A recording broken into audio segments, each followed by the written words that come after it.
Hello my dear students, एक बेटा बहुत ही इंपॉर्टेंट क्वेश्चन जो है वो एनडीए में, जेई मेन में, हर एग्जाम में आता है डायरेक्ट, और उसको आप एक शॉर्टकट फार्मूले से निकाल सकते हैं। जैसे find the maximum and minimum value, find the maximum and minimum value.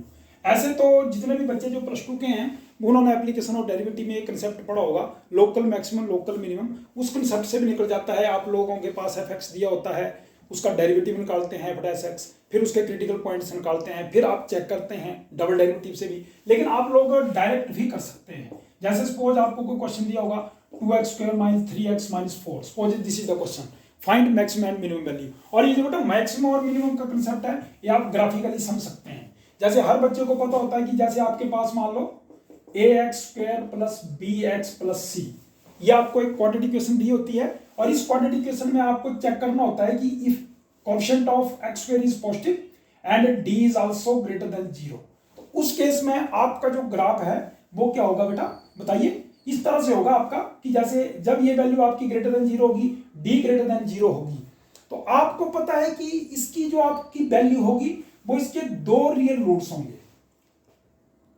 Right. और जब ये आपका ये d 0 होगा तो ओनली 1 रियल रूट्स, और जब d लेस देन 0 होगा तो नो रियल रूट्स, तो उस केस में कोई भी रियल रूट नहीं बनता है। तो आप लोग बेटा ग्राफिकली भी कर सकते हैं। जैसे सपोज आपका यहां से जा रहा है तो इसमें आपकी 2 वैल्यू, क्योंकि आपको पता है ये पैराबोल जो है वो अपवर्ड है। अपवर्ड क्यों लिया हमने, क्योंकि ये वैल्यू जो है वो ग्रेटर देन 0 है, और d ग्रेटर देन 0 का मीनिंग आपकी 2 रियल एंड डिस्टिंक्ट रूट निकलेंगे यहाँ पर। तो ये 2 पॉइंट पे टच कर रहा है, तो ये वाली जो वैल्यू होगी ना बेटा, ये मिनिमम।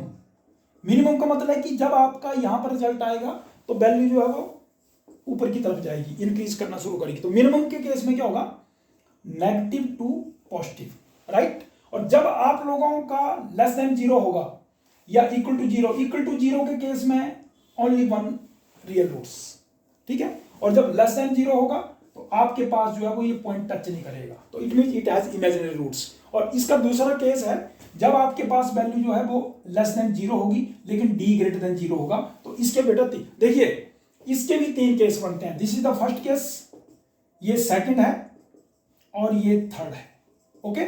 लेकिन ग्राफ आपका नेगेटिव की वजह से डाउनवर्ड आ जाएगा, इसमें 2 वैल्यू आएंगी, लेकिन यहां पर आपकी जो वैल्यू होगी वो आएगी आपकी मैक्सिमम। मैक्सिमम का मीनिंग आप पॉजिटिव टू नेगेटिव, यहां से यहां वैल्यू आ रही है, और इसमें ओनली 1, राइट।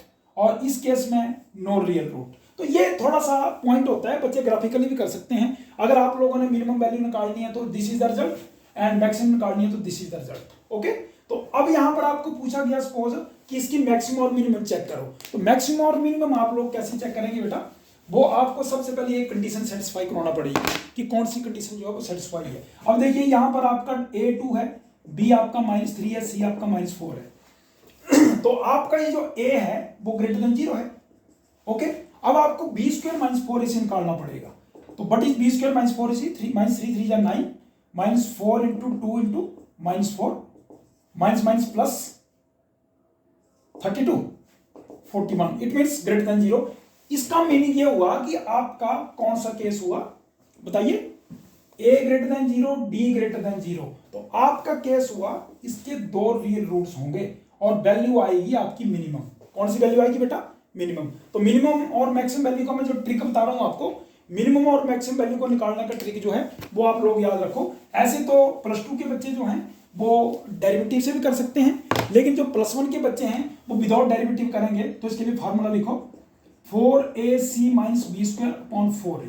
ये मैक्सिमम और मिनिमम दोनों के लिए आ जाएगा, क्योंकि आपको कंडीशन का पता लग चुका है। अब यहां पर वैल्यू करो आप 4 × a × c -b², b आपका -3 है, -3² करो, और अपॉन 4a, 4 × 2, तो कितना आ गया, -32, और 3 3 9, तो 32 और 9 कितना हो गया, -41/8। तो this is the minimum value. और आपको बता दिया है मिनिमम वैल्यू की कंडीशन, उससे पहले आपको बताई गई कि a ग्रेटर देन 0 और साथ में d ग्रेटर देन 0, इस केस में आपकी मिनिमम वैल्यू आएगी, ओके बेटा। All the best.